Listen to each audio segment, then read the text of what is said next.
What if the weakest weapon in the entire academy turned out to be the only thing strong enough to make a god flinch?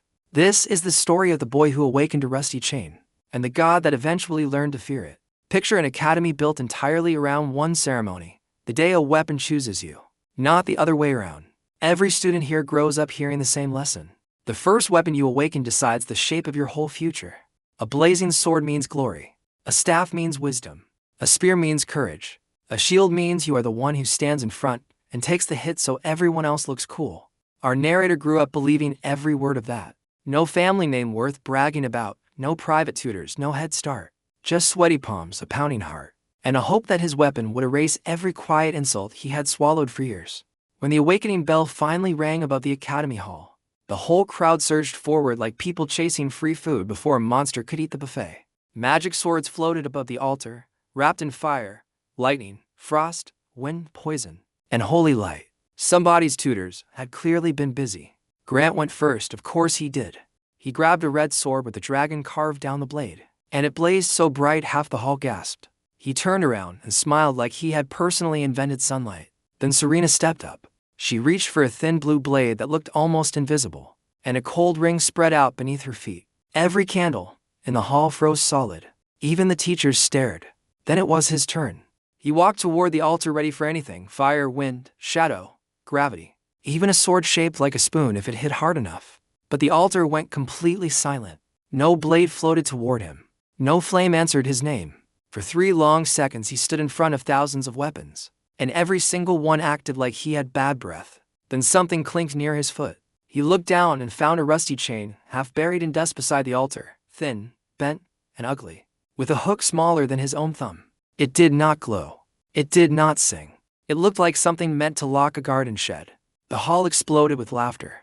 Grant laughed loudest of all, pointed his glowing dragon sword at him, and said the one sentence that would follow this boy for weeks. He said the boy had awakened a leash. He wanted the floor to swallow him whole. But the chain twitched, just enough for the hook to scrape the stone and tap his shoe. Like something old was waking up under a mountain, and deciding he was interesting enough not to crush. He picked it up anyway. The moment his fingers closed around the metal, a small gray message blinked across his vision. Forgotten chain, pull range 3 feet, pull weight 1 pound. That was it. That was his great power, strong enough to steal a light sandwich. As long as the sandwich behaved itself. The laughter got worse. One student dropped to his knees and begged him not to drag his socks away. Another threw a copper coin on the ground and told him not to strain himself. He did not answer. He just flicked his wrist. The chain snapped out, hooked the coin, and yanked it straight into his palm. The hall laughed again, but he noticed something nobody else caught. The hook had not touched the coin at all. It had grabbed the tiny shadow hiding underneath it. Everyone in that hall saw garbage. He saw a crack in the rules of the entire world. That night, while the sword students carved boulders and threw sparks for applause, he sat alone in the storage yard with a bucket of nails, a broom handle, and a loaf of bread. The chain could only pull 1 pound, sure, but it never asked what counted as 1 pound. A nail was fine. A pebble was fine. A button, a scrap of bark, all fine. So he pulled everything. Nails shot across the yard like angry insects. Pebbles bounced off the barrels. He hooked a broom handle, pulled one end, and spun it hard enough to slap himself across the face. The bread became his greatest enemy, because he yanked it too fast and it exploded into crumbs. After 1 hour, his hands were burning. After 2, he could pull a nail without even looking. After 3, he realized something that changed everything. He did not have to pull objects toward himself. He could pull himself toward objects. The first time he tried it, he hooked a fence post, shouted because he thought it sounded cooler, and launched himself headfirst into the fence. He woke up with hay in his mouth and a new message glowing in front of his eyes. A new skill, learned by accident, earned through pure stubbornness. He swore the chain was laughing at him. A weapon should not be able to laugh. But that rusty little snake was clearly enjoying his suffering. So he laughed right back. By morning he could fly 10 feet sideways, roll under a wagon, yank a pebble into a bucket, and steal a spoon from a sleeping kitchen worker without waking him up. Was any of that heroic? Not even a little. Was it useful? Absolutely. 3 days later, the Academy announced the first real combat test. And that is where the story starts to bite. Every student would be dropped into a low-level gate that looked like an abandoned theme park, designed by someone who hated children. Broken wooden towers rose over muddy paths. Sharp vines curled around broken fences. Small gray monsters with oversized teeth watched from the bushes. clicking their jaws like they were deciding who smelled easiest. The rule was simple. Collect 10 crystal tokens for monsters or treasure nest, reach the exit, and do not die in a stupid way. Grant walked past with 5 students trailing behind him, his sword burning so hot it left glowing footprints in the mud.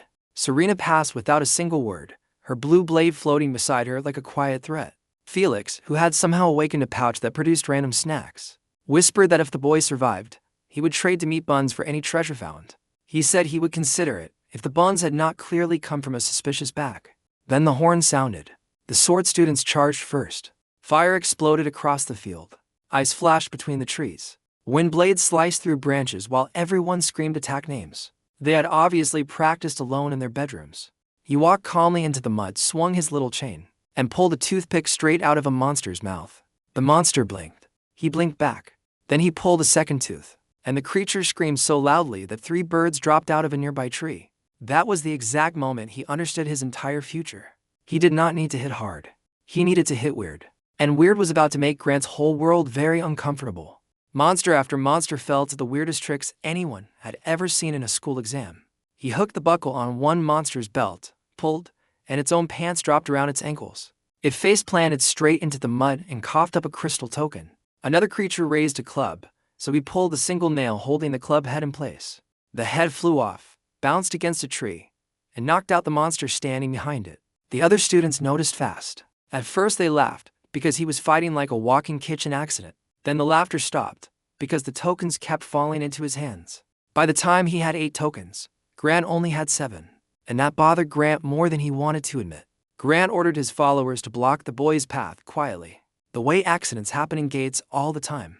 A stray flame here, a loose branch there. A monster conveniently pushed toward the guy with the rusty chain. Grant smiled like he had already written the ending in his head.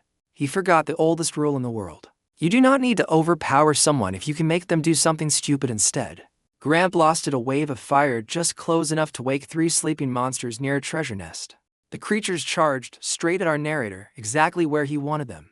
He flicked his chain at a tiny rusty nail holding up a cracked support beam under a broken tower. That beam held the tower, and the tower held an entire nest of loose rock, broken boards, and monster eggs. 1 pound was all it took. He pulled, and the whole tower came down at once. Rocks bounced, boards spun, eggs burst into sticky yellow slime, and the charging monsters slipped straight into Grant's own group. Grant had to jump back so fast he nearly stabbed one of his own followers. The boy walked calmly through the wreckage, grabbed the nest crystal, and reached 10 tokens first.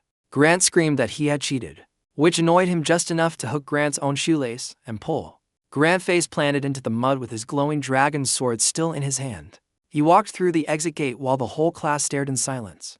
The chain pulsed against his wrist for the first time.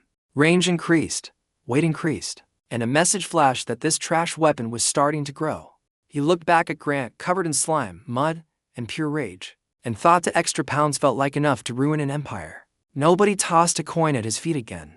Officially, nothing changed at the academy. Unofficially, people stopped leaving their boots and tied around him, and stopped carrying open drinks when he walked past. Teachers still rated his damage output as pathetic on the measuring stones, because raw power was the only thing they knew how to score. Grant kept telling everyone the win had been an accident. Serena watched him during practice with narrowed eyes, like she had seen a bug solve a math problem and could not decide whether to step on it or study it. Every night, while the others slept, he trained in stranger ways. He pulled sparks off a campfire and made them orbit his fingers. He pulled water droplets from a bucket and shot them like beads. The chain slowly lost its rust, 1 link at a time, revealing black metal darker than a moonless sky underneath. Tiny marks appeared on its surface, too small to read. When he stared at them too long, he swore he heard distant screaming and bells somewhere deep under the world. Normal weapons did not do that. He tested one strange idea until he nearly passed out. Every object had a shadow, and if he timed it right, he could hook the shadow instead of the object itself. A cup had a shadow he could pull. A flame had a shadow, if the light behind it was strong enough. Even sound, carried on trembling air, had something close enough to a shadow to grab. When Grant insulted him across the yard one afternoon, he hooked the vibration of the last word and pulled it into a squeak. Grant meant to call him a useless worm. What the whole yard actually heard was useless cheese, and even Serena laughed. Once, small, cold, and probably an accident. He counted it as a win anyway. The next big trial dropped every top student into a floating bridge maze. suspended above a black canyon drop. Stone platforms hung in the air, and the whole layout rearranged itself every few minutes because old magic hated staying still. Students had to cross the maze, collect silver rings floating overhead, and reach a bell tower on the far side. Grant looked at the maze and laughed, saying the boy might manage to pull one pebble before he fell to his death. He said that sounded useful, and Grant did not understand why that was exactly the wrong thing to say. The horn blew. Grant launched himself forward on a burst of dragon fire, a firework with serious anger issues. Serena glided across ice bridges she carved beneath her own feet, looking almost bored. He stepped onto the first platform and simply watched the rings. Every ring hung from a chain. Every chain connected to a hanging marker feeding the maze's scoring crystal. The rules said collect the rings. It never said you had to go to them. He swung his chain in a circle, hooked 6 rings at once, and yanked them down like harvesting fruit from an invisible tree. He had 12 rings before most students had to. Then a platform cracked beneath his feet, and the black drop opened wide below him. He threw the chain upward and caught a hanging ring. But 2 pounds was not enough to lift his own body weight. So instead of pulling the ring, he pulled the tiny pin holding it to its chain. The pin popped free, the loose chain whipped down, and he grabbed it with both hands, swinging under the platform like a spider that had made several bad choices. From that second on, the bridge maze stopped being a test. It became his playground. He swung under platforms, around platforms, between platforms, using broken stones and loose chains as extra ropes. He hooked the shadow of one of Grant's fire blasts and dragged it sideways, sending Grant spinning through the air like a burning pinwheel. Grant landed on a platform, furious, and swung his dragon's sword straight at him. The blade stopped an inch from his face, caught by a tiny charm hanging off the hilt that his chain had wrapped around instead. That small dragon-tooth charm controlled the sword's entire flame channel. He pulled. The charm snapped off, and all the fire in the blade rushed backward and exploded into a cloud of smoke. Grant flew off the platform, coughing, spinning, and shouting his name in a voice that sounded a lot less like anger and more like panic. He caught Grant's belt with the chain before he could fall too far. For one dramatic second, Grant dangled by his own waist over the abyss while the entire academy watched. He pulled him back and dropped him on solid stone, not out of kindness, but because owing his score to someone was funnier. At the bell tower, he dumped 47 rings into the scoring basin. Serena arrived with 21. Grant arrived with exactly 1, stuck in his sleeve the whole time he was spinning. The chain pulsed harder than ever before. Range increased, weight increased, and a brand new property blinked awake for the very first time. He did not know what it meant yet, only that his chain had just started acting less like a leash, and more like something ancient stretching after a long sleep. That evening, testing his new reach on a single apple, the fruit jumped into his hand exactly as expected. Then a second apple fell out of thin air. His new power had not copied the apple. It had pulled the memory of the apple's last position. The leftover imprint the world had not cleaned up yet. A normal person would think, good, 1 free apple. He immediately started asking a much more dangerous question. How many explosions could he make out of complete trash? The answer, it turned out, was a lot. 1 pebble became 2, then 4, then a small storm. And every experiment ended with somebody nearby regretting where they were standing. That whisper in the chain kept bothering him. So he started digging through the Academy's oldest relic records after midnight. Most books dismiss chains as low-tier tools for traps, restraint, or basic construction. Then he found one page glued between 2 unrelated chapters, half-burned, showing a black chain wrapped around a creature shaped like a mountain with eyes. The caption was barely readable, but enough survived. Before swords ever named kings, and before staffs ever named sages, the very first chain had bound a god beneath a falling star. He closed the book slowly. He did not want a god weapon. That sounded exactly like the kind of responsibility that ends with you blamed for damage someone else caused. But the chain warmed against his wrist, and the tiny marks on its links glowed faintly in response. Every candle in the library bent toward him, not the flames, the shadows underneath them. For 1 second, every shadow in that room looked like a chain. Something deep beneath the floor answered with a slow, sleeping pulse. He decided that was more than enough studying for one night. The next morning, the Academy announced the Silver Dungeon Expedition, reserved only for the very top students. His name was not on the list. Teachers said his fighting style was creative but unreliable, tricky instead of powerful. Grant smiled so hard it looked like his face might crack. That evening, while the invited team gathered outside the dungeon gate, a group of masked thieves crept out of the trees, expecting easy prey from a bunch of teenagers loaded with expensive gear. He was sitting nearby, eating an apple when the first smoke bomb landed. His chain snapped out and hooked the tiny metal ring on that smoke bomb before it even hit the ground, pulling it upward and duplicating its echo into 3 bombs, bursting straight over the thieves instead. He multiplied a stolen net twice and dropped 3 nets back into their own smoke cloud. When one thief raised a dagger behind Serena's back, he hooked the blade's own reflection off her icy sword and yanked it clean out of his hand. Then he pulled the man's belt, because nobody recovers gracefully from losing their pants mid-ambush. 8 thieves lay tangled in their own nets when the smoke finally cleared. Then the dungeon gate behind them cracked open on its own. A silver beast the size of a house stepped through, 6 legs, antlers made of crystal, a mouth full of teeth shaped like broken glass. Grant's flame flickered uselessly in its freezing aura. Serena's ice blade bounced clean off its face. The creature lowered its antlers and charged straight at the helpless, tied-up thieves. He sighed, because apparently even monsters hated criminals, and threw his chain at one crystal antler. He pulled a single thin plate free from that antler, then duplicated its echo until spinning crystal shards rained onto the ground beneath the beast's own legs. Its 6 legs became 6 problems at once, and it crashed face first, sliding to a stop inches from the tied thieves. He hooked the shadow inside its open mouth and slammed its jaw shut. Serena's blade cut the exposed throat. Grant's sword finished the job, and the beast finally collapsed. Felix, hiding safely behind a tree, shouted that the leash had just walked the dog, and honestly, he was right. The teachers added his name to the expedition list before sunrise. Inside the silver dungeon, the sky itself hung underground, a fake night full of stars dripping light like melting wax. A forest of white trees grew from black water, every branch heavy with crystal fruit, and every fruit had something moving inside it. The goal was simple: reach the central shrine, destroy the core beast, and leave before the dungeon tide rose. He heard core beast and shrine. His chain heard fruit. One crystal fruit cracked open and released a fist-sized silver fish with wings, which promptly fired a needle of light strong enough to punch through a tree. He discovered dungeon fishing that same afternoon, hooking angry silver fish and aiming them at lurking water monsters like temporary laser turrets.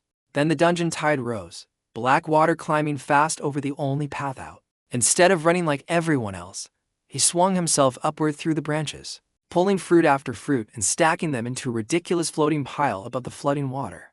He yanked every stem at once. Dozens of fruit smashed open, dozens of angry fish burst free, and the entire flooded path lit up like a storm of needles clearing their way through. At the central shrine, the core beast waited, a white elk wearing a human mask, roots growing from its back, antlers touching the fake stars overhead. Every attack the students threw at it, fire, ice, wind, lightning, the elk simply absorbed, and the fake stars above it only shone brighter with each spell. He noticed something nobody else did. The beast was not healing from its own body. It was pulling power down from the ceiling itself, through thin silver threads no thicker than string. He threw his chain upward and caught one thread, and the moment it connected, a vision slammed into his skull. A giant hand, a black chain wrapped around a burning planet. A god screaming as something dragged it beneath the earth. He pulled anyway. One thread snapped. The beast staggered, and one fake star above it went dark. The elk lowered every antler at once and connected to every star in the sky, and hundreds of light spears began raining down on the whole party. There were too many threads to cut one at a time, so he stopped trying. He hooked one thread, duplicated its echo, and started crossing that copy around another thread, then another, braiding the sky's own power into a tightening knot instead of breaking it. The more power the elk pulled, the tighter that knot became, until its antlers physically bent under the pressure. He jumped onto its back, wrapped the tangled threads around his chain, and pulled downward with everything he had. The chain links turned black and bright at once, burning new marks across his wrist. All the stolen starlight reversed direction at once, and a column of silver light crashed straight down through the core beast, blasting the entire shrine into dust. The dungeon core cracked open, treasure spilled free, and the whole team cheered, while Grant stood in the wreckage looking like someone had stolen the ending of his favorite dream. The chain pulsed one more time, and its pull range and pull weight both leapt forward, along with a brand new property nobody at the academy had ever heard of. Back at the academy, everything got louder. Students who had laughed at him now wanted advice. Weapon dealers wanted to inspect the chain, and one even offered a vault of gold and a sword carved from phoenix bone to buy it outright. The chain wrapped itself around his arm and tightened until the dealer backed away, apparently insulted at being compared to a sword. 3 days later, Grant challenged him to a public duel, insisting the dungeon had only been luck, that hiding behind tricks was not the same as fighting like a true warrior. He said this in front of half the academy, which meant refusing was never really an option. The arena packed out completely. Felix selling snacks from a tray, and somehow outearning the Academy's own enrollment fees. Grant entered with his dragon sword freshly repaired, fire curling around his shoulders like wings. He entered with the chain wrapped around one wrist and a pocket full of ordinary pebbles. The signal rang, and Grant exploded forward, carving a river of flame across the arena floor. He duplicated a single pebble into 20 scattering echoes, breaking the flame into harmless sparks against their tiny shadows. A half-inch pull under Grant's foot sent his charging strike missing by a hair, his own momentum betraying him completely. Furious, Grant unleashed his real technique, splitting his sword into 3 flaming blades connected by streams of fire, spinning himself into a live cyclone. For the first time in the fight, real danger reached him, his pebbles evaporating before they even landed. So he stopped touching the fire and started pulling its fuel instead: dust, ash, sweat, loose sand. Every tiny piece of grit spinning inside that cyclone. His newest property answered the call, spreading black rings across the entire arena floor and yanking every small object inward at once. Grant's flame choked on grit, his 3 blades pointing 3 different directions like confused traffic signs. He stepped through the weakening fire, hooked the shadow underneath Grant's own sword, and pinned the blazing blade to the ground through its own shadow. Grant could not lift it no matter how hard he tried. He pulled Grant's boots together, his belt, his sleeve, every buckle and tassel he could reach, then yanked upward all at once. Grant rose into the air like a very angry puppet while the entire crowd went silent. He dropped him gently outside the ring, straight into Felix's snack cart, sending purple buns flying everywhere. The judges declared the win, but Grant staggered up, humiliated beyond reason, and swung one last illegal strike toward the crowded front row where Serena and dozens of students were standing. His chain moved before his own thoughts did, wrapping around the flame itself midair, folding it backward into a burning knot and slamming it down at Grant's own feet instead. Guards dragged Grant off before he fully understood what had happened. He did not celebrate. For 1 second, catching that stray attack, he had felt something enormous on the other end of the chain. Something very far away had just noticed it was awake. That night Serena found him on the academy roof, pulling reflected dots of light out of rain puddles just to calm his hands. She said his chain was not low tier, and he told her she had incredible observation skills. She ignored the joke and asked what it actually was. He thought about the burned page in the library, the mountain-shaped god, the falling star, and admitted he did not fully know yet. That was only half true. He knew enough to be worried. She did not offer to guide him, or heal him, or become his shadow. She simply said powerful weapons attract powerful idiots, and he seemed unusually talented at making idiots angry. He told her that was his second ability. She almost smiled again. The next threat did not come from a rival student. It came from Derek, the quiet collector who ran the undercity beneath the Gate District, buying and selling relics, cursed items, and awakened weapons to anyone with enough coin. Word of the chain had reached him fast, and instead of a polite letter, he sent bait. 3 criminals dragged Felix into an alley in broad daylight, loudly enough for half the street to hear. Their first mistake was touching his food source. Their second was leaving a trail of Felix's extremely recognizable snacks, all the way into the tunnels below the Gate District. He followed the crumbs through old maintenance pots turned into markets, hideouts, and monster pens. A guard spinning a knife told him he was expected. Right before the chain pulled that same knife out of his fingers and pinned his sleeves to the wall. For more guards fired crossbows the moment the door swung open, and his chain split into ghostly echo hooks, catching every bolt by its shadow and firing them straight back into the floor, between their own boots. He found Felix hanging upside down from a rope, still clutching half a meat bun between his teeth. Derek stood beneath him, calm, dressed plainly, a black glass sphere floating above one palm with shadows crawling inside it like trapped smoke. Derek said the chain was wasted on someone who used it to humiliate students. He pointed out that kidnapping a snack merchant was a strange time to lecture anyone about waste. Derek released the sphere, and shadows poured out, forming one giant crawling hand that slammed toward him hard enough to crack solid stone. His chain sank into the hand's edge and simply slipped off, the shadow far too heavy to hold. But fingers had joints, and joints had gaps, and gaps were invitations.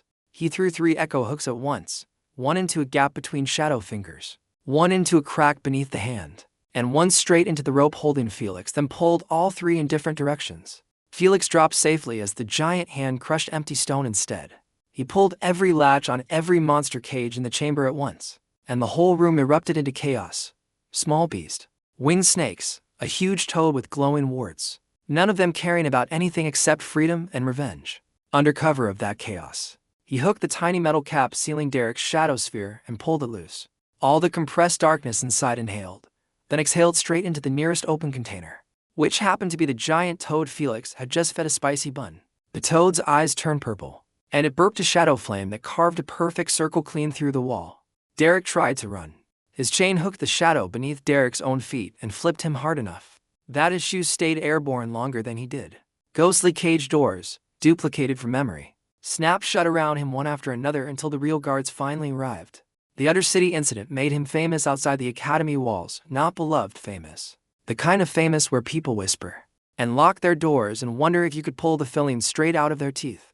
Among Derek's stolen relics was a black stone tablet covered in the same tiny marks as the chain, screaming whenever anyone else got close enough to touch it. The moment he touched it himself, the chain wrapped tight around the tablet, and a vision hit him hard enough to drop him to one knee. He saw a battlefield floating above the world, higher than clouds, lower than stars, where broken islands drifted through dark wind. Giant shapes fought there, one with wings made of storms, one with a ring of burning moons circling its head, one with a body of white stone and a mouth that opened into night. Black chains rose from below and wrapped around all of them. A voice like mountains breaking whispered one idea straight into his bones. The chain was never made to pull objects. Objects were only practice. It was made to pull pride, and to pull power away from things that believed they could never fall. When the vision faded, the chain's reach had grown enormously, along with a brand new property that felt heavier than anything before it. He stood up laughing, because if he stopped laughing, he might actually start thinking about the fact that his own weapon had once fought gods. A high-level gate opened above the old quarry, and when veteran hunters went in first to clear it, none of them came back. He and Serena crossed a glass desert full of wolves made from broken shards, launching himself from wreck to wreck using his chain as a human harpoon. At a bone tower, they found the missing quarry workers and unconscious hunters tied down by regrowing red crystal vines, guarded by a scorpion boss built like a cathedral of stone claws and molten glass. A trapped worker whispered the truth. The scorpion only caged people after they struck first, feeding on their own retaliation. So instead of attacking, he sat down, tossed one of Felix's cursed emergency buns at its foot, and let the bun bite the scorpion's claw first. The moment the boss struck back at that bun, his chain caught the impact itself, not the claw, the pure force of the blow, and redirected it sideways into the very vines holding the hostages. Serena stopped cutting and started provoking instead, keeping the boss furious and swinging while he redirected every strike into its own pillars and legs.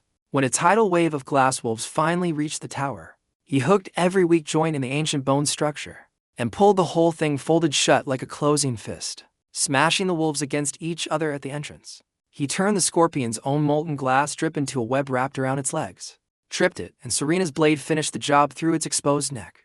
They walked out with every worker and hunter alive, and for one entire day, nobody mocked him in public. Then the invitations started: high-level teams, weapon schools, guilds, cursed relic researchers, all of them wanting a piece of him. He refused almost everyone, not out of humility, simply because he did not want instructions from people who had called his weapon trash. 2 weeks earlier, one night 6 assassins broke into his room through the window, the ceiling, and somehow the laundry chute. He was awake before the first foot touched the floor, pulling curtain rods, water cups, and the assassin's own shoelaces all at the same time, until the whole room became a disaster orchestra. By sunrise, he delivered all 6 to the city guards, tied together with duplicated curtain rods and a note claiming they had broken his window. Each assassin carried a black ember mark on their wrist, tied to a cult that worshipped fallen celestial beast, and believed the right core could turn a human into something higher. They had been buying relics from Derek before his arrest, and they had found something far worse than any relic. A chunk of star metal buried in a gate crater, pulsing like a living heart, said to hatch into a sky beast large enough to swallow a district. He refused to wait for dramatic villains to finish their circle and their chanting. Inside the crater gate, a black and red meteor egg floated above a rotating storm, surrounded by cultists chanting in a language he immediately hated. He jumped straight into the storm, using his chain to swing from floating debris to falling rock to an upward waterfall, landing directly on the egg before the cultist even noticed him coming down. The egg was too heavy to pull outright, sky weight, ancient weight, the kind that made mountains feel temporary. But its fire veins pulsed with the rhythm, and rhythm could be hooked just like anything else. He pulled the tiny gap after every heartbeat again and again, until the egg's own rhythm stumbled and its felt weight began to slip. A brand new property woke inside the chain, and the egg rose 1 full inch off the ground while the entire floating island screamed in protest. He pulled again, lifted it 3 full feet, then pointed straight down at the storm below, and yanked the whole thing through the crater floor, dragging half the ritual circle down with it. The egg never hatched. It sank into the storm sea and cooled into black stone. But one tiny glowing shard broke free and lodged itself permanently between two links of his chain. Its range and pull weight both jumped again, and a new property settled in alongside the shard. An old memory of falling stars now living inside the metal on his wrist. 7 minutes of peace was all the city gave him before a human whistle screamed. From the West Market, the kind used when people wanted panic to spread faster than common sense. Black smoke curled above the market tents and gold sparks glittered inside it, which meant relics. And stealing relics the same week a chain had pulled a meteor through the sky was a special kind of stupid. 5 crystal cages floated above a split fountain, each one holding a stolen relic.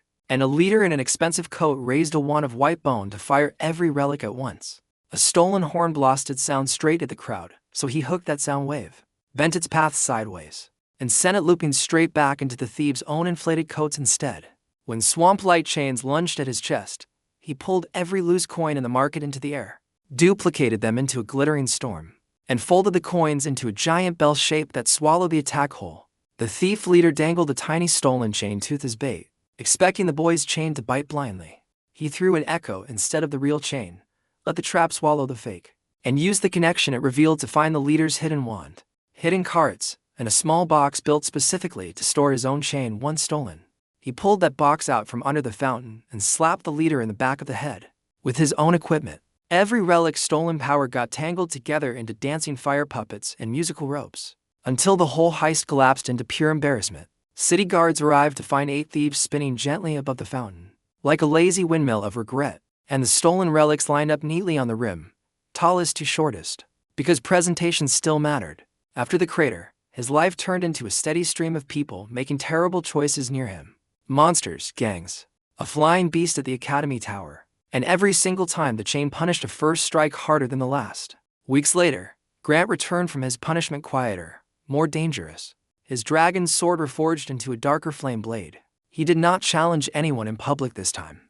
He waited until a gate overflowed in the middle of a crowded festival street, ash beasts pouring out with burning eyes while civilians scattered. While he cleared the street with lantern ropes, tent poles, and spinning fountain water, Grant appeared through the smoke, not to help, but to finally strike him from behind under the excuse of chaos. His chain felt the attack coming before his own eyes did, and instead of blocking the flame, he let it graze his sleeve and hooked the fear hiding behind the swing instead. Grant's stolen courage drained straight out of his stance, and for the first time he actually saw the burning street, the monsters, and the civilians he could have hurt. He grabbed Grant by the collar and threw him straight into a charging ash beast, instead of punishing him. And Grant, swinging on pure instinct, cut it clean in half. They cleared the entire overflow together in 12 minutes, and when guards asked about the fire damage, Grant pointed at the ash beast instead of at him, which was probably the closest thing to growth Grant could manage. 3 nights later, every gate bell in the city rang at once, not one opening. Dozens of small tears splitting the air above rooftops and streets. Black feathers burning with blue flame fell from every tear and grew into shadow birds, shaped like smoke and bone, hunting specifically for him. He threw himself off a rooftop, hooking bell towers and burning feathers as makeshift ropes, dragging a ribbon of blue flame behind him, while dozens of birds gave chase. He duplicated destroyed feathers into flaming echo hooks, spinning a small storm of chains around himself to smash birds into each other above the rooftops. When a giant shadow beak forced its way through the largest tier, thick enough to bite a tower in half, his chain finally growled instead of whispered. He realized the flock of smaller birds were acting as living anchors holding that tier open. So instead of pulling the giant directly, he hooked every one of those anchor shadows at once and yanked them all skyward together. 200 birds slammed into the giant beak from below, jamming the tier shut with their own bodies. He hooked a wagon-sized meteor shard above the clouds and pulled it down through the tier, like a hammer thrown by the sky itself. The rip sealed with a sound like a slammed door, and the shockwave threw him backward through 3 laundry lines, and straight into Felix's snack cart for the second time in his life. The Academy stopped calling his chain a relic after that night. They started calling it a calamity weapon instead, and he decided he liked relic better. Before dawn one morning, the west gate split open above the old canal district, and water started pouring upward into the sky instead of down into the drains. An entire midnight sea hung inside that gate, black waves rolling under a purple moon, something massive moving beneath the surface long enough to bend the horizon. The first wave hit before anyone finished explaining, glowing teeth and sparking jellyfish flooding the streets in seconds.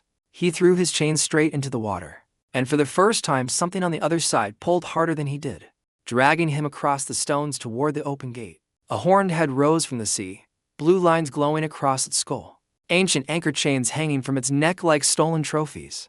He hated show-offs who did his own job badly, so he hooked one of those ancient anchors and pulled, slamming the Leviathan's head sideways into the gate's own rim. He duplicated the anchor's echo again and again until 16 phantom anchors caught every current at once, freezing the flood into a dark glass mountain hanging above the district. When the beast fired a compressed blast of ocean pressure straight at the academy, he hooked the reflected moonlight on the water's surface and bent the attack harmlessly into the clouds instead. He stopped trying to pull the monster itself and pulled the empty hollow behind it instead, opening an invisible drain that dragged the entire midnight sea backward through the gate. When the Leviathan grabbed the old clock tower to hold its ground, he tore the tower's own belfry, multiplied it into 8 ringing copies, and shattered its anchor trophies with the sound alone before the tide finally swallowed it whole. Weeks later, during a Canal District celebration, every lantern in the festival went out at once, and a black dome sealed over the entire crowd. A smooth voice announced that the chain bearer would walk to the center square alone, or the shadows gripping every civilian's ankle would start to squeeze. He walked in with his hands raised, recognizing Derek's old shadow hand trick refined into something much bigger and much more careful. 6 masked figures controlled the crowd's own shadows through cords wrapped around their fingers, and his own shadow rose behind him to pin his arms the second he got close. Instead of fighting with raw strength, he hooked every tiny, ignored shadow cast by the festival's own lantern flames, wove them into an invisible net, and pulled upward beneath the masked figure's own boots. Their grip on the crowd snapped, civilians stumbled free, and when 6 shadow birds burst from the attackers' cracked masks, he trapped every single one inside the festival's own lanterns before Serena froze the doors shut.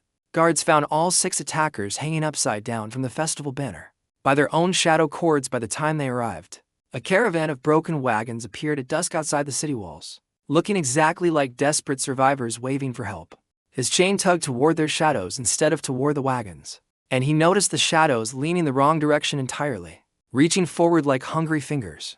The canvas peeled back to reveal cages packed with pale crystal insects, needle-faced and silent, puppets of cloth and shadow bones standing in for the missing survivors. Thousands of glass insects poured out, ignoring him completely and heading straight for the warmth and sound of the living city behind him. He pulled the heat, sound, and smell of a real crowd and duplicated all of it into an empty field to the south, dragging the entire swarm away from the gate at once.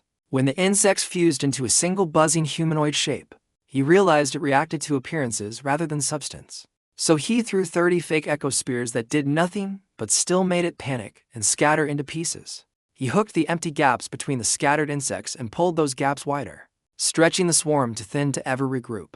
While Serena froze the gaps into walls and Felix's exploded snack sauce coated every last glass wing, the insects dropped from the sky in sticky, harmless clumps, and the puppet drivers behind them collapsed the moment their swarm stopped moving. A challenge gate opened in an empty stadium outside the city, a single black doorway floating above stone tablets carved with one image, a chain wrapped around a falling star. He, Serena, Grant, and Felix stepped through together and landed on a ring-shaped island circling a dead sun. Statues lining the ground, all missing their chains at the wrist. A trial beast made of stone plates and molten veins rose from the center and hurled 1,000 stone blades at them at once. He redirected the floor itself so the blades collided with each other instead of the party, then pulled the shattered pieces into a spinning belt tightening around the beast's own body. When part of the island cracked loose with Felix still standing on it, drifting toward the dead sun's lazy gravity, he pulled the direction of falling itself sideways, saving him at the last possible second. The trial beast struck back with pure gravity, crushing everyone under 10 times their own weight, until his newest property kicked in and let him peel that weight off like a wet coat, throwing it straight onto the beast's own orbiting shards. A missing black chain link floated out of its cracked chest and snapped itself onto his own chain, without asking permission. Later, deep beneath the academy itself, the ground split open into a staircase leading down to an ancient broken gate, wrapped in shattered chains thicker than trees. Clearly the true prison this whole chain had once guarded. Claws slipped through the crack the second it opened, and inside a vertical trial arena, faceless chain statues began pulling gravity, heat, sound, and courage away from the whole party at once. 100 phantom pulls locked onto his own chain, slowly unremembering it link by link, draining every mark until it felt as weak as the day he first picked it up. He fought back with the one thing the ancient statues had never counted on: his own memories, every stupid, ridiculous pull he had survived since the awakening hall. A new property woke from that stubbornness alone. One that let every statue's own stolen power boomerang back through memories he chose himself, trapping them one by one in the very tricks they tried to steal. The gate above sealed another inch, and a second missing link locked itself into his chain, laughing on its way in. A silver ink warning arrived with no sender, only a drawing of a chain wrapped around the moon. And the moment he touched it, a vision of a temple hanging upside down beneath a piece of night sky burned into his mind. A stairway made of frozen lightning rose from the highest hill outside the city, and the four of them climbed it until the world below shrank into a toy. Inside the upside-down temple, a bell of pure starlight held a missing chain link, guarded by three celestial beasts: a lion with a burning star mane, a serpent of spinning crystal rings, and a silent owl carved from dark marble. The lion ate every direct attack and grew stronger from it. The serpent shattered into new pieces whenever it was trapped, and the owl simply watched, which worried him more than either of the others. He twisted the temple's own sense of up and down sideways instead, sending the lion sliding straight into the serpent and scattering its spinning rings across the floor. He hooked the serpent's own shattering notes, braided that arrogant sound into a chain rhythm, and locked its scattered rings back together just long enough for Serena and Grant to finish it. When the owl finally struck, it filled his mind with a flood of memory snow. Hundreds of futures where he failed, where his friends were hurt, where the chain simply broke. He hooked every one of those false failures instead of running from them, braided them into one black rope, and used his own fear as the very thing that finally cracked the owl's marble hide. The bell of starlight rang, the last missing link drifted into his chain, and a new property woke that let him mark distant stones far beyond the sky itself. Something ancient stirred through that new connection and called the chain a thief, and called him nothing more than an insect wearing a dead god's old leash. That insult told him everything he needed to know. Whatever waited up there finally understood exactly what he was carrying. A new property woke inside the chain not long after, one that let it remember anything it had already touched, no matter where that object hit afterward. He tested it, naturally, on Felix's snack pouch, flicking his chain toward a sweet roll he had pulled from it that same morning. The chain vanished into shadow and returned holding the exact roll, 3 unexpected copies of it, and a spoon nobody remembered putting inside the pouch at all. Felix declared that friendship clearly had limits. The spoon quietly exploded 10 seconds later. He decided that particular property needed some supervision going forward. During a quiet practice session, which was always suspicious around him, he tried something that sounded pointless, pulling a pebble's own future path, without letting it move yet. He built up stored force like a slingshot with no rubber, a punch waiting patiently inside a stone. When he finally released it, the pebble vanished, and a training boulder at the far end of the yard exploded into dust a full second later. They heard it break 3 more walls to practice dummies, and possibly somebody's confidence somewhere across the academy. A brand new property had woken up, one that let him delay any pull until exactly the moment he wanted it to land. The academy banned him from pebble practice immediately, so naturally he switched to leaves, which turned out to be worse, since a delayed leaf could slice through stone and still float gently to the ground afterward, like it had done nothing wrong. During the next academy challenge, a group of arrogant students tried to surround him inside a training maze, assuming numbers alone would be enough. He walked through calmly first, brushing his fingers against walls, banners, loose wires, and one open bucket of paint, without triggering a single visible reaction. They waited until he reached the center, then attacked from every side at once.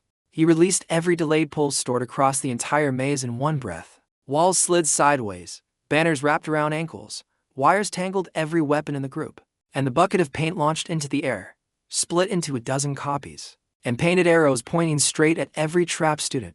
Nobody was hurt. Everyone was thoroughly humiliated, which he privately considered the better outcome. Serena started training with him after sunset, not because she needed the help, but because his chain made her own blade react in ways she wanted to understand. Her ice was clean and controlled. His chain was messy and rude. Together they did impossible things, freezing an entire waterfall solid, then hooking the frozen current and bending it sideways around a stone pillar like a glass snake. When Grant threw fire at them from below just to test the combination, he pulled the heat clean out of the flame, and left behind a cold red shadow that smacked Grant across the face without burning him at all. Grant called it cheating. He called it education. During one particularly boring lecture, his chain pulled a teacher's own chalk into a dozen floating copies, and wrote his name across the ceiling without asking permission. He received detention for it, and spent the entire punishment pulling dust into a tiny dragon that cleaned the room by itself, then pulling the memory of the teacher's own lecture straight onto the chalkboard, so it could keep teaching without him. He left after 10 minutes. The chalkboard taught for 2 more hours. Nobody in that room ever noticed the difference because it sounded exactly like the real thing. In the weeks between larger crises, smaller threats kept testing him anyway. A monster loose in the gate market herded into a fountain using nothing but hanging shop signs. A gang robbing a weapons store buried under their own empty scabbards. A flying beast at the Academy Tower knocked out of the sky by every bell in the tower, ringing at once. Every single time someone struck first, the chain answered harder than the last time. And every time he used it, the black links felt less like a weapon and more like an old memory slowly remembering his name. The temple began collapsing around them the second the ritual finished, because ancient places always seem embarrassed to keep standing. Once you've touched the important glowing thing. He pulled the falling structure sideways using distant stones as invisible anchors, turning the whole collapse into a controlled crash landing outside the city. Instead of a disaster inside it, buried in the wreckage, a stone map revealed a red sun, a golden eye, and a chain wrapped around both. And he finally understood that every single gate, every relic, every attack, had been one piece of an ancient seal slowly coming apart. Each time he fixed one broken piece, something far bigger noticed the sound. He should have been afraid. He was afraid. But fear had handles on it now, and handles could always be pulled. So he turned the old quarry into a training playground, laced with delayed pulls, trick anchors, and hidden traps, and invited the Academy's strongest students to attack him at once, just to prepare for whatever was coming. By the end of that week, the Academy no longer saw him as a student they had misjudged. They saw him as the person you called the moment reality started making very weird noises. That respect turned out to be exactly the pressure he would need. Because the final crisis was about to arrive without a single warning bell. Even the teachers had stopped pretending they understood what he was anymore. The final crisis began with silence, no gate bells, no smoke, no monsters in the street. Just one morning where the sun rose wrong, dim and red, wrapped in something like dirty glass. Shadows stretched in directions they had no business stretching. Birds refused to fly. Every awakened weapon in the city hummed with fear at once. His own chain went completely still, which felt far worse than any warning it had ever given him before. The sky split open across the red sun, and something looked through the crack. Not a whole creature yet, just one eye larger than the entire city. Golden and side black, its pupils shaped like a broken chain link. Everyone in the streets fell to their knees, not from choice, but because the pressure pouring out of that single eye pressed the whole city downward at once. Stone cracked, windows burst, roofs sagged under weight that had no business existing. He stayed standing 3 seconds longer than almost anyone else, which felt impressive right up until his nose started bleeding. The chain finally moved, wrapping around his arm, his shoulder, his chest, his waist, not restraining him this time, bracing him instead. A whisper rose from every link at once, an old oath, broken, and the sky binding itself again. This was not a random beast. It was one of the very things the chain had once held down, and he did not care what title it used. Because anything crushing his city automatically became his enemy. He could not pull an eye out of the sun directly, so he looked for smaller things to grab instead. Pressure had edges, and every one of those edges belonged to something breathable. He hooked the stolen breath trapped in people's chest one by one, and pulled it gently back into their lungs across the entire city at once. People gasped and finally stood again, Serena, Grant, Felix, all of them rising through pressure that refused to lift. The eye noticed him immediately, which was exactly what he wanted. Because attention on him meant safety for everyone else. He climbed the Academy Tower while the whole city groaned below, each step feeling like carrying a house on his own back. Serena cut falling debris away from the stairs. Grant burned through collapsed beams to clear the path. Felix followed anyway, because apparently sheer terror had broken the part of his brain responsible for good decisions. At the top, the red sun filled the entire sky, and a voice pressed straight into his skull without using any sound at all. It called the chain a thief. It called him an insect wearing a dead god's old leash. He told it that was an awful lot of confidence for something still stuck behind a crack in the sun. The pressure doubled instantly, and the whole tower bent under the strain. He dropped to one knee as the chain dug painfully into his own skin.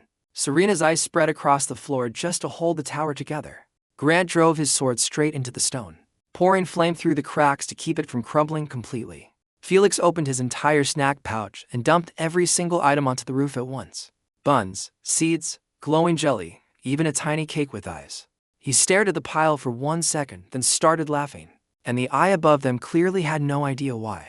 Every one of Felix's snacks was unstable, weighed less than a pound, and reacted badly to being pulled too hard, which made all of them absolutely perfect, He spread echo hooks through the entire pile, doubling buns, quadrupling seeds, splitting jelly blobs until the whole roof glowed with duplicated snack magic. He pulled every ounce of that ridiculous energy upward at once, mixing it with Grant's flame and Serena's frost and the chain's own black marks. It looked less like an ancient ritual, and more like a carnival challenging heaven to a fist fight, but power was still power.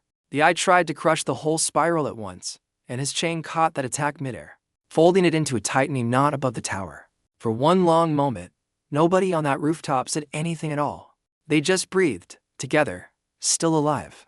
The eye pushed harder. The knot only grew bigger, wrapping itself directly around the red sunlight. For the very first time, the eye actually moved back, and he felt a flicker of real fear coming from something that size. He hooked that fear immediately. His view of the sky suddenly split into layers: clouds, thin air, cold upper winds, and far above all of it, a river of drifting meteor fragments circling the planet. He could not reach through the crack to the eye itself, but he could absolutely put something enormous directly on top of it. He reached higher than he had ever reached before, past one meteor, then another, until hundreds of them answered his pull at once. The morning sky filled with falling stars, not a shower. A full stampede, fire trails tearing across the red light overhead. The first meteor struck the edge of the crack and exploded into white flame. Dozens more followed, braided together by his own chain lines into a giant spiral drill of burning stone. Serena shouted that the impacts alone would flatten the city if they broke through the barrier. And she was right, so he pulled the explosions too.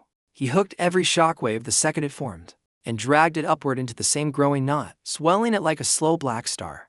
Grant poured flame along the chain lines to melt debris before it fell to low, while Serena froze the rest into harmless glitter. Felix kept feeding duplicated, unstable snacks straight into the knot, and every time one exploded, the ancient thing behind the crack flinched like it had been slapped by an actual bakery. The eye screamed, a sound that never touched a single ear, but hit every bone in the city at once. Towers cracked. The academy bells shattered outright. He hooked that scream too, dragging its raw rage into the same knot, and twisting it around the meteor impacts before throwing the whole mess straight back, through the crack. The eye burst with golden light, not destroyed. Nothing that size dies from one clever kid mid-breakfast disaster, but clearly, undeniably hurt. The crack across the sun began sealing shut, and the pressure crushing the entire city finally lifted. Then the eye did one last thing before it fully closed. A shard of golden fire dropped from the shrinking crack, aimed straight down at the center of the city. Small, maybe house-sized, but carrying a curse meant to mark this place forever. His arms were numb, his vision blurred, and the chain had burned patterns directly into his skin. He had exactly one move left. He pulled the largest meteor still hanging above them, not downwards, sideways, swinging it across the shard's path like a hammer thrown by the sky itself. The two collided somewhere above the clouds in a single silent flash, so bright the entire world turned white for a heartbeat. When his sight finally returned, golden sparks were raining down like harmless fireflies, and the sun above the city looked completely normal again. The crack was gone, the god knot faded, leaving one black ring hanging in the air for a single second, before it snapped back into his own chain. Then his knees finally gave out. Serena caught his sleeve before he hit the roof. Grant grabbed the chain around his waist. Felix grabbed his ankle and immediately complained that hero ankles were heavier than they looked. They pulled him back onto solid stone, and for a long moment he just lay there, staring up at a sky that had nearly crushed the whole city minutes earlier. Below them, the city began to cheer, not all at once, first one voice, then a street, then the entire academy yard, then every rooftop, window, an alley that still had someone breathing inside it. Nobody was cheering because a magic sword had chosen him. They were cheering because the kid with the rusty chain had just made a god blink. He wanted to say something cool, something about remembering this day, or about how even heaven can fall. Instead, he asked Felix if any snacks had survived the whole ordeal. Felix handed him one plain cracker. He ate it like an absolute champion. The days after the Red Sun incident felt strange in a way nothing before had. Quieter, heavier, oddly normal. The academy repaired its shattered windows. The city rebuilt its cracked streets, one stone at a time. Guards kept bringing him criminals who suddenly confessed to old crimes, terrified he could pull the lies straight out of their mouths. He was fairly sure he could not do that, but he never corrected anyone who believed otherwise. Grant stopped challenging him after that day. He still trained with his dragon sword, still walked around a little too proud, still glared sometimes across the practice yard. But when younger students mocked another kid's weak awakening, Grant shut them down before it ever reached him. Serena kept sparring with him at dawn, except now she attacked like she was preparing him for something worse than herself. Felix opened a new snack cart called Skyle Bites and put a drawing of the boy's own chain on the sign without asking permission first. He threatened to pull the sign down. Felix said that would only increase business, and he hated that Felix was probably right. For several days, the chain stayed unusually quiet. No new range, no new weight, no new property. It simply rested on his wrist, black and still, with the star ember glowing faintly between two links. For the first time since the awakening hall, he found himself wondering what he actually wanted. Not what enemies demanded, not what teachers expected, not what the chain itself remembered. The answer arrived when he walked past the old selection hall. During the next year's awakening ceremony, new students stood gathered around the altar, terrified, excited, desperate, watching bright weapons circle overhead. Near the back, one small boy stood completely alone, staring down at his own empty hands like he was already afraid nothing would ever choose him. He recognized that exact face. It was the face people wear right before the whole world starts laughing at them. He stepped into the hall, and the entire room went quiet. Teachers bowed their heads. Students whispered behind their hands. Even the shining weapons dimmed slightly as his chain passed by. Like even they remembered what older metal felt like. He walked to the same dusty corner near the altar where his own chain had once waited. Forgotten, half-buried, and completely unwanted. There was nothing there now. No second miracle waiting in the dust. Just dust. He looked at the frightened boy and told him something simple. A weapon does not decide whether you are weak. What you do with the first stupid thing it hands you, that decides everything else. Then, because speeches are boring unless something actually breaks afterward, he flicked his chain and pulled every candle flame in the hall into a spinning dragon shape above the altar. The students gasped as he pulled the dragon apart into birds, then coins, then chains. Then finally a tiny meteor no bigger than an apple, dropping harmlessly into his own open palm. The frightened boy smiled for the first time since walking in. That was enough. He left before anyone could ask him to teach an actual class, because teaching sounded dangerously close to responsibility. And he had already collected more of that than he ever planned for. That evening he climbed the academy roof one more time. The sky above the city was calm, no cracks, no giant golden eyes, no burning feathers falling out of torn air, just ordinary stars, scattered quietly over a city that had nearly stopped existing a few days earlier. His chain lifted gently off his wrist, not toward the stars this time, but toward the moon itself. A thin black mark had appeared across its pale surface. At first he assumed it was only a shadow. Then the mark shifted, slowly, like something underneath had simply rolled over in its sleep.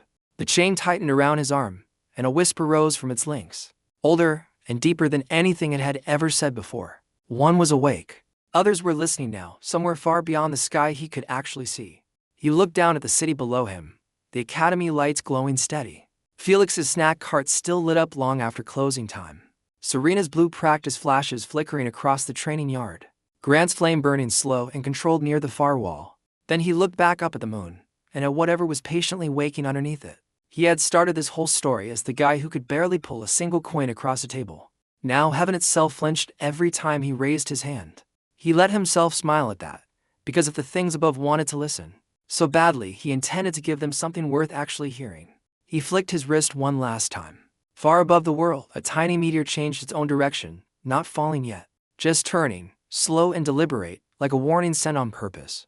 The chain hummed gently against his skin, satisfied in the way only an old, patient thing can be. And standing there on that quiet rooftop, he finally understood the one lesson the chain had been teaching him from the very first laugh. In that awakening hall, a weak pull, aimed at exactly the right place, can move absolutely anything.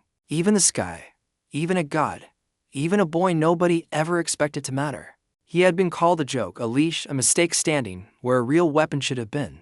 He had ended up the one thing every god above the clouds now watched carefully. Before making a single move, the chain rested quietly around his wrist as the city slept safely below him.